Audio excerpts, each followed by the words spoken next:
Welcome back to another episode on Global Impact. I'm your host, Jay Wills. I may lose some followers, a lot of them on this one, but that's fine as long as you hear the truth. But to everybody else that love the truth and love knowledge, go ahead and subscribe, smash that like button, and turn that bell on so you're notified every time I drop a video. Praise breaks. They are done everywhere.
You've got 20 seconds to give God all the glory and all the honor. Give him all the glory.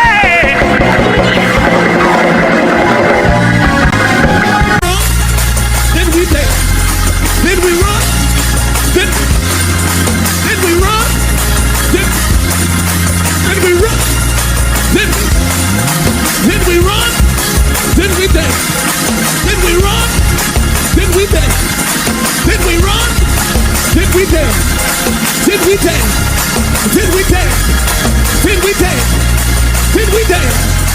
Then we dance. But did you ever stop to think about where this stuff comes from, what it's rooted in, the origins, why? I'm going to show you guys a few videos from the people that this originated with.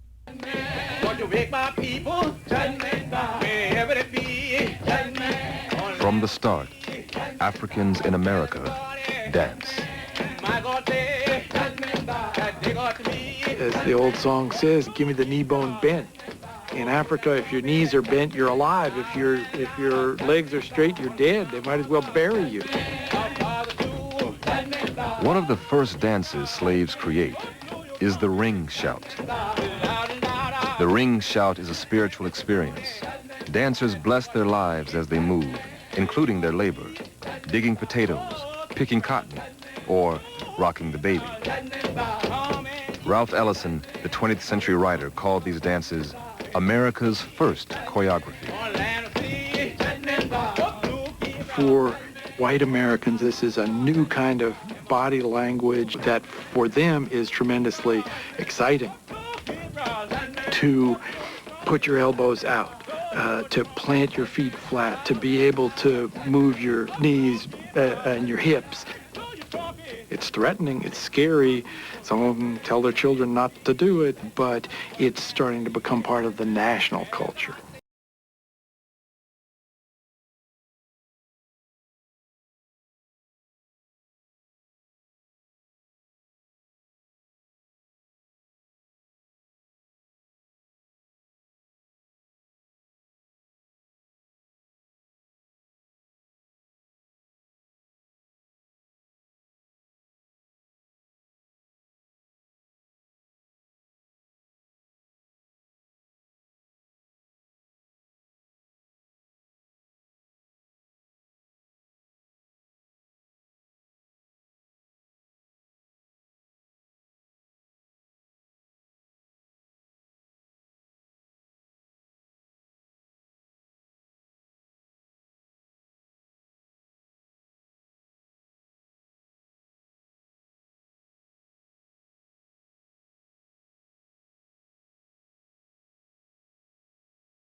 Dancers learn the movements they like from one another and combine them. When the foot shuffling of blacks meshes with the Irish jig, it becomes something new. It's out of this process of adaptation that a young nation develops new forms of dance and music. The majority of Africans who arrived on American shores went to their graves believing in, if not practicing, some form of African religion. But resistance to the Christian message began to soften as more black people were born on American soil. In the 1750s, white Baptist and Methodist preachers traveled through the South and parts of New England. They taught Christian brotherhood and spiritual equality, and delivered their sermons in a fiery evangelical style that appealed to poor whites and enslaved black people. What evangelical religion did was give blacks a right to affirm their bodies, because it said that I exist. Society said you're not even fully human. But in evangelical Christianity, not only am I human, I can shout, I can feel, my body mattered, my hands mattered, my ideas mattered.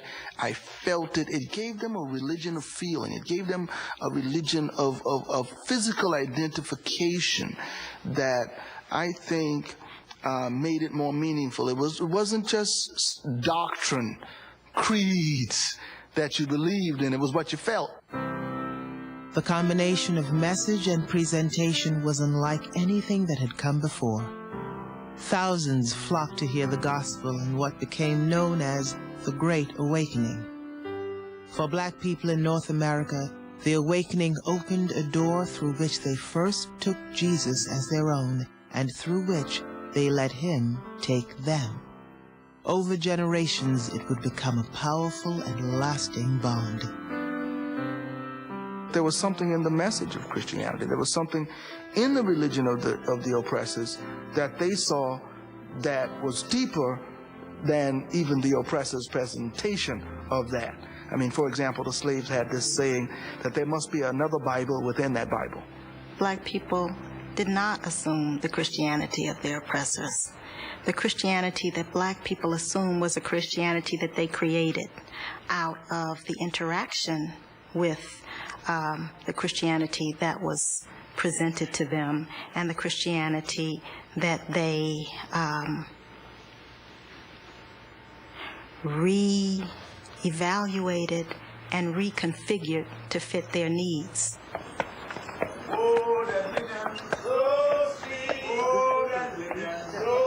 Charleston, South Carolina. In 1815, the enslaved black population outnumbered the free white population by more than 2 to 1. On Sunday mornings, black people listened quietly to pro-slavery sermons in the sanctuaries of the city's white churches. On the surface, the Africans seemed to accept these preachments without open confrontation. But on weeknights and Sunday evenings, it was a different story.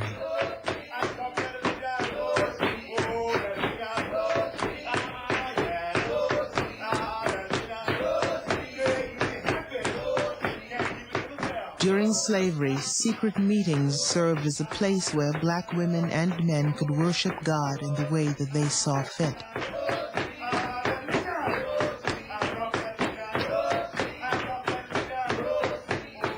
Their songs recalled stories from the Bible, triumphs of the weak over the mighty. Ceremonially, they traveled through time, casting themselves as God's chosen people of centuries past. At the heart of this experience was the ring shout, the sacred ritual in which worshipers shift their feet and move their bodies in a circle to symbolize the connection between past, present, and future. Over time, the meeting places came to be known as praise houses. The praise house family functioned as the secret religious societies had in Africa. Members were initiated in after months of reporting their dreams and going into the woods at night to seek God. It was a bond that was as strong as the bonds of one's birth family. These folk worked from sunup to sundown and went to the prayer house and would stay way up into the night hours.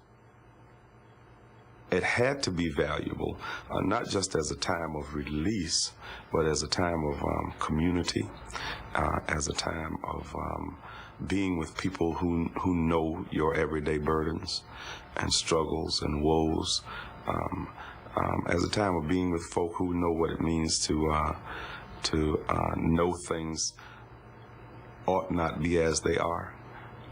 But this is what we got to deal with, and things are going to change, but we just have to go through this.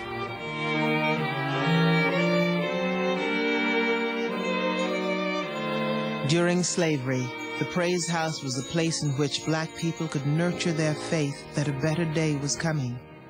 After slavery, the Praise House remained at the center of people's lives through the 1960s. When I was a little girl, I used to walk to the Praise House with my grandmother.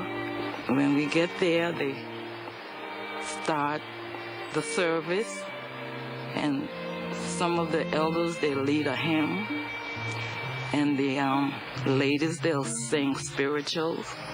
I think singing is the key. That opened the heavenly door.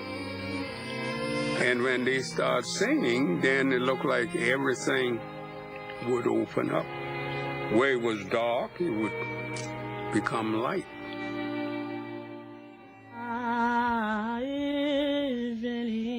There's so many dimensions of the spirituals that you have to talk about.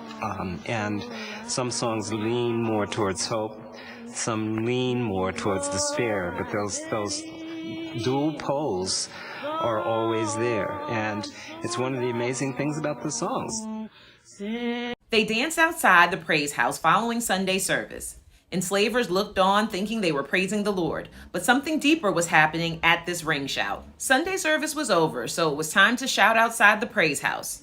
The congregation gathered around and slowly began to circle counterclockwise with a subtle hum. Ring shout was a communal spiritual experience that enslaved people regularly practiced.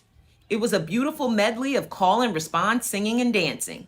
While it was infused with Christianized expressions of worship, the ring shout hid something in plain sight: its black roots. Historian Sterling Stuckey says that the inherent Africanness of the ring shout's religious expression was, above all, devoted to the ancestral spirits, to reciprocity between the living and the dead. Our people have long been praising God and honoring their ancestors simultaneously because they acknowledge the interconnectedness of all things. From the outside looking in, it seemed as if they were praising the Lord, so oppressors rarely challenged ring shouting because they couldn't stop what they didn't understand.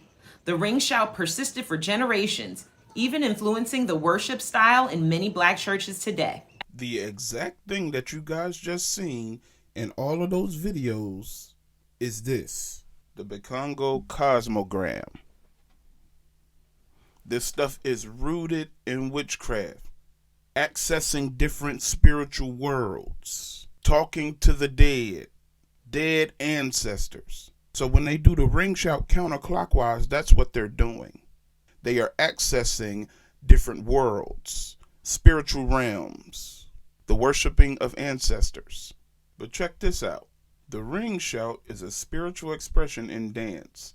It has its origins in a dance form, indigenous to much of Central and West Africa, in which the dancers move in a counterclockwise circle.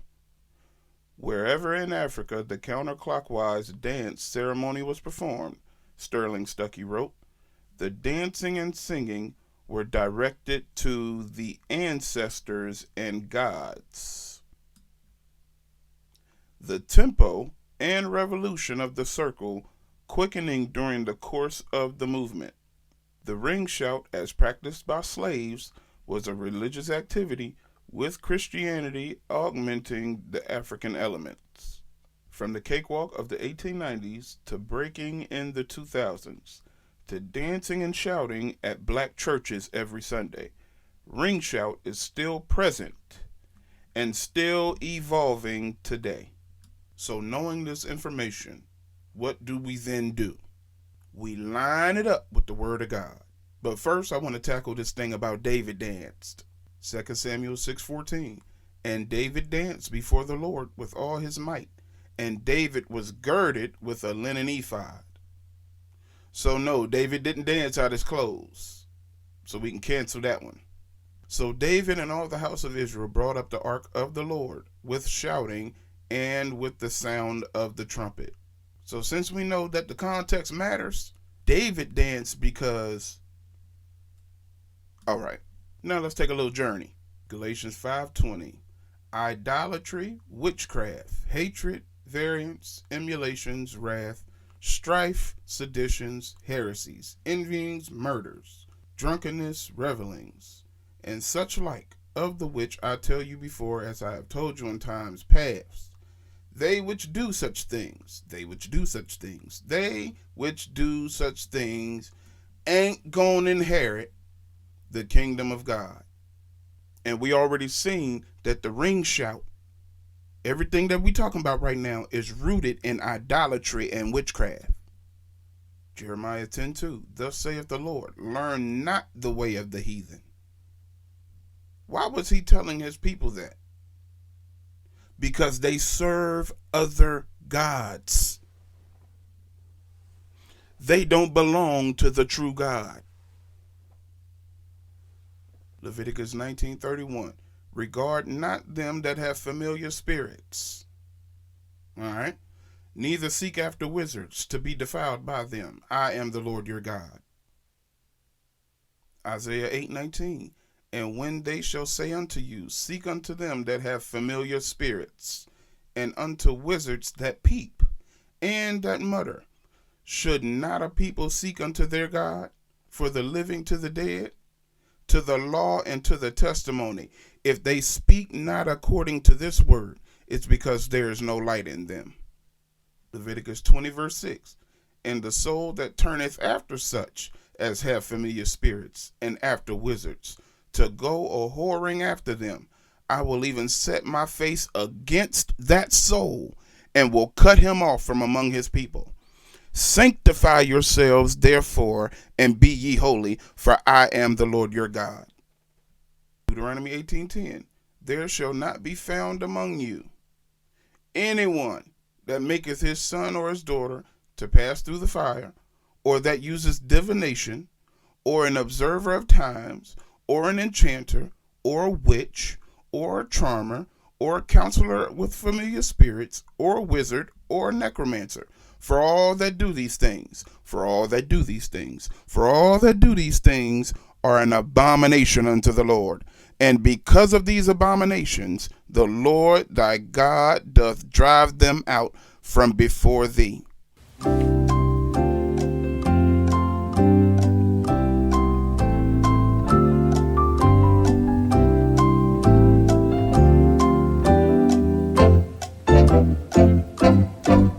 Exodus 20:1. And God spake all these words, saying,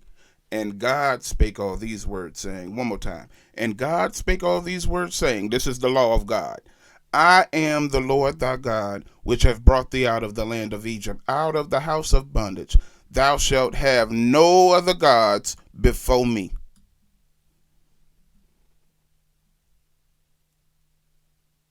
Thou shalt not make unto thee any graven image, or any likeness of anything that is in heaven above, or that is in the earth beneath, or that is in the water under the earth. Thou shalt not bow down thyself to them, nor serve them. For I am the Lord thy God, am a jealous God. Okay. I forgot the church don't believe in the law of God no more. 1 Chronicles 10:13. So Saul died for his transgression, which he committed against the Lord, even against the word of the Lord, which he kept not, and also for asking counsel of one that had a familiar spirit to inquire of it, and inquired not of the Lord. Therefore he slew him, and turned the kingdom unto David, the son of Jesse. So Saul died because, all right, 1 Corinthians 10:20. But I say that the things which the Gentiles sacrifice, they sacrificed to devils, and not to God. And I would not that ye should have fellowship with devils. Ye cannot drink the cup of the Lord and the cup of devils.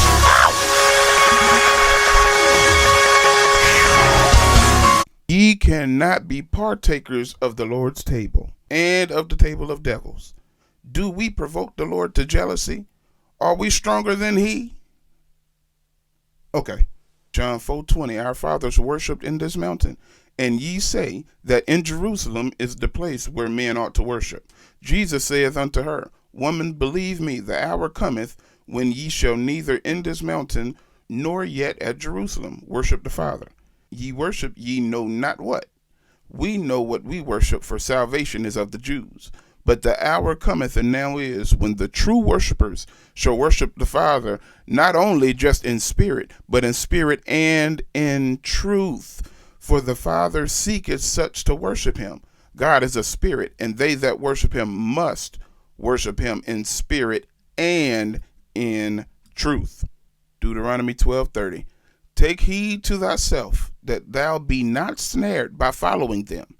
After that, they be destroyed from before thee, and that thou inquire not after their gods, saying, How did these nations serve their gods? Even so will I do likewise. Thou shalt not do so unto the Lord thy God, for every abomination to the Lord which he hateth have thou done unto their gods. For even their sons and their daughters they have burnt in the fire to their gods. All right. If we're going to believe the Bible, we're going to believe the Bible. History with the Bible is undefeated. You can't say you doing this out of worship for the Lord and what he's done and what he's going to do and what he is already done and all that stuff when it's rooted in witchcraft. That's pure ignorance and the rejecting of the truth. The truth is, you can't take something that is rooted in witchcraft and present it before the Lord. That's not how this works. The Bible is above everything. He said you are to be a separated, holy people. Oh! My bad.